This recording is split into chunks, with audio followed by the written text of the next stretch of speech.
excited. Pero, syempre nakakakaba din kasi one of the first, di ba, sa drag industry, from underground na mga, yung mga sa bar lang nakakita ngayon, parang niyayakap na tayo, di ba, ng media talaga. Lalo na yung mga taong nakaka-work ko ay mga taong kilala sa industry. Hindi lang basta kilala, sila ang poste ng industriya. Sila Sir Jonathan Manalo, Roxy Liquigan, Sir Kiko Salazar, Moops, di ba? Gumawa sila ng mga amazing songs para sa ating mga amazing singers like sila Eugene Velasquez, Morissette Amon, iba't ibang artists na oh my God, talaga bang naka-line up ako dito sa mga to at nagtiwala sa akin itong mga big names na to para tulungan ako makagawa ng mga magagandang art, di ba? Obra maestra na sa akin nila ipinataw. Parang gano'n. So parang nakakataba ng puso, nakaka-touch at parang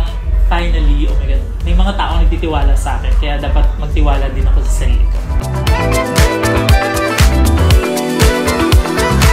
Madaming inspirasyon pero pinaka-inspirasyon ko is I want to inspire myself.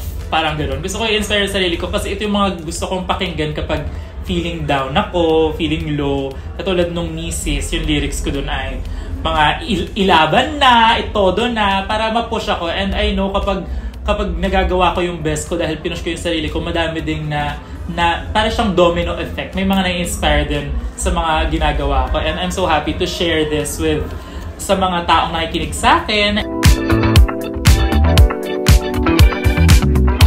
Yung pinakagusto ko is yung bakit nga ba minamahal kita. Kasi parang dito na ipakita na, oh my God, kaya ko din palang magtunog maganda. Kaya ko din palang maging singer talaga, di ba? Na hindi lang ako magli-lip sync pero kaya ko ding ipakita na meron akong vocal range. Ito din yung pinakamatagal na ni-record and talagang pinakamalapit na akong actually naiiyak na ako nung ni-record ko dahil sa taas, sa tindi ng emosyon, so parang ito yung pinaka tumatak talaga sa akin.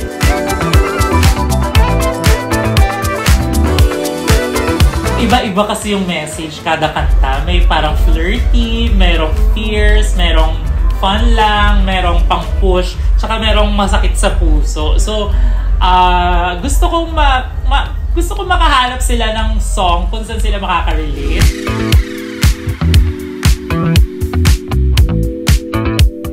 Ako, syempre, ang isa sa pinakamalaking inspiration sa akin kung bakit ako nandito ngayon nagtatanghal is si Meme Vice Ganda. Simula high school ako, talagang ginagaya ko yung mga skit niya.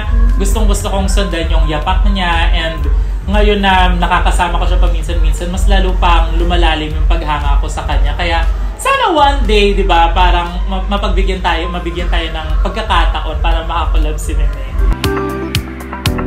Hi mga misis! Aking mga institusyon. Maraming salamat. After ng Drag Race Philippines Season 1, nandito pa rin kayo, sumusuporta sa akin, di ba? Hindi lahat nabibigyan ng pagkakataon.